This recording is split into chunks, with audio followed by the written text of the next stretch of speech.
Kenapa kita optimis bahwa polisi akan masuk? Ternyata masih banyak polisi-polisi kita yang baik. Ini contohnya.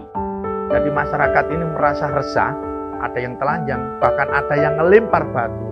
Namun kalau kita sebagai pihak kepolisian, kalau memang kita bisa membantu masyarakat, kenapa enggak? Kalau bisa kita berbuat sekarang, ya sudah kita berbuat sekarang. Ini adalah malaikat-malaikat yang bertugas polisi.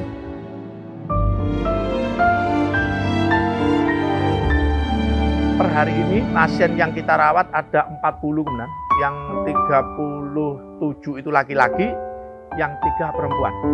Dan alhamdulillah banyak pasien-pasien yang sudah sembuh.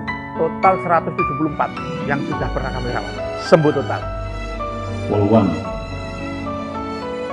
membuka tempat belajar, ngajarin anak-anak suku Dayak, ngajarin anak-anak yang di pinggir laut.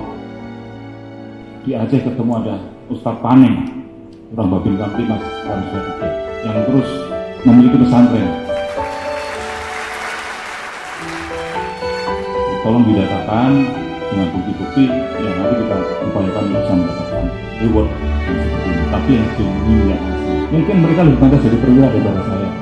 Kenapa yang seperti tidak kita angkat saja derajatnya, tidak kita angkat saja pangkatnya. Saya yakin dengan ketulusan, dengan niat yang baik, kita yang di atas ini yang memperoleh anggota-anggota kita yang betul-betul bisa memiliki nilai positif di organisasi bisa kita angkat derajatnya. Mari sama-sama kita sampaikan kepada masyarakat bahwa masih banyak anggota-anggota polisi yang berbuat kebaikan.